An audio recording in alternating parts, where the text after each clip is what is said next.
In this video, we're going to have a look at the CPEN exam reader. So here I have the exam reader in the protective case on top of its box. On the box, I'll draw your attention to this really important aspect of it, which is approved by the JCQ for exam use, which means that you don't have to seek extra permissions for students to use this, and that makes it much more usable for school. So let's see now how it works.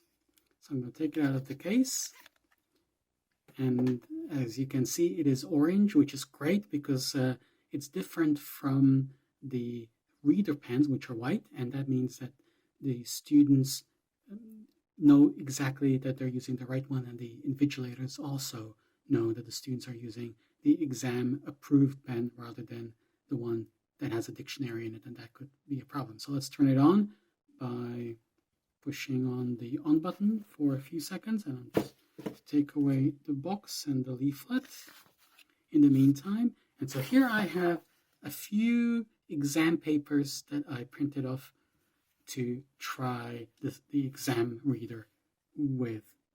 So here is an English paper GCSE from AQA. That's it's a past paper that they make available on their website. So let's just see how it works on the instructions. It works perfectly. Okay, so the main thing that you see here in here is that there really is nothing to choose here. So there's the text reader is with the OK button, that's how you get there, but there are no options here, and that's what makes this so useful for exams. You can choose left, right-handed, and right-handed, and brightness, but that's pretty much it.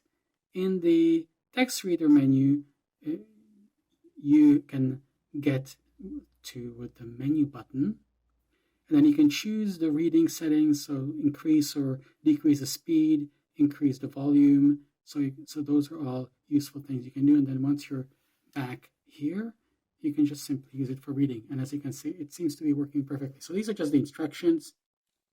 I'm going to do another line. And that works fine. Let's see if it works on the titles. Okay, so that was a bit of a struggle with the double L, but that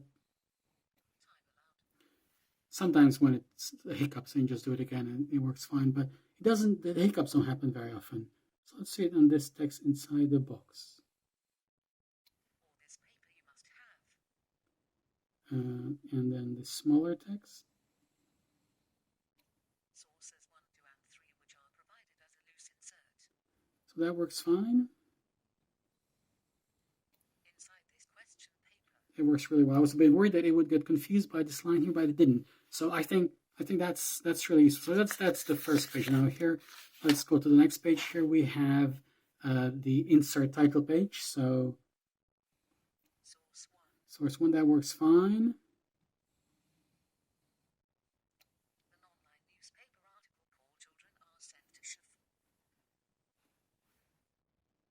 Okay, so I struggled with the last word, but that's again. So no problems, not even with a proper name. Let's see how it does with this whole line. Source to an article called Island Children Bask in the Glow of a Virtual. There you go. Classroom Miles from Everyone by Lindsay McJosh. Oh, so that works perfectly. So let's now get to a paper. So here's an instruction paper.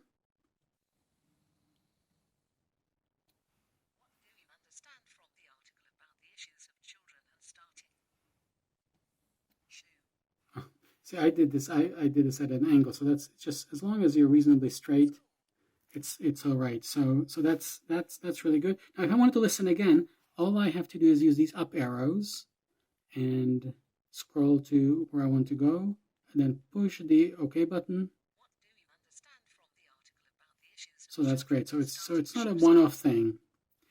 Okay, so what happens then if we have the actual reading assignment? Because this is where it will come to its own. So let's try it like this.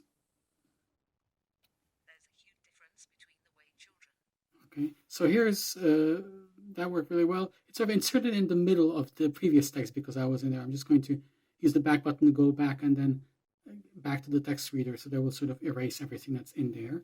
And let's try this again. In most European countries, children usually start formal education at 6 to 7 rather than our eye. So I went a bit too far here to the image, and so I read the beginning of the image as an I, but that is not a big problem at all. Let's see how it does with the title. There's a limit on how large the text can be, Children are sent to school too young in the UK. but the normal newspaper title will not struggle with that at all. Let's see how it does with a very light text. Again, not very common. It needs a bit more than this one. So as you can see, with very indistinct light text, it may struggle. But again, that's not something you will see very often in an exam situation. So I would say this is pretty good. It works well, even on longer lines. There are many reasons why it's not necessary. Yeah, so perfectly. You could see my hand wobbled as it did that, and there was no problem.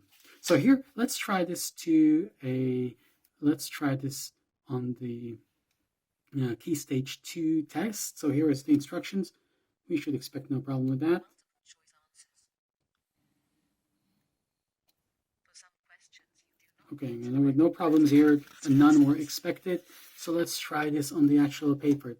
This is a bit more difficult text because it has sort of individual words and sentences. So let's try in this one with the gray background. No problem there at all.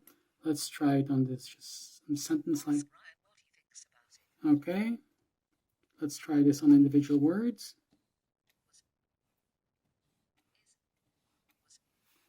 So on the individual words, you probably want to slow down the speech if it's short words like this, but it certainly works just fine. So my verdict on this, perfect. This works really well. There's almost no training required. There are no options to confuse anybody. All you have to do is turn it on and go. At most, you have to set it up for a left-handed reader in the settings, but that's about all you can or should do on here. I definitely think every school should have one or more of these for children to use during exams and exam prep. So that is the CPEN exam reader.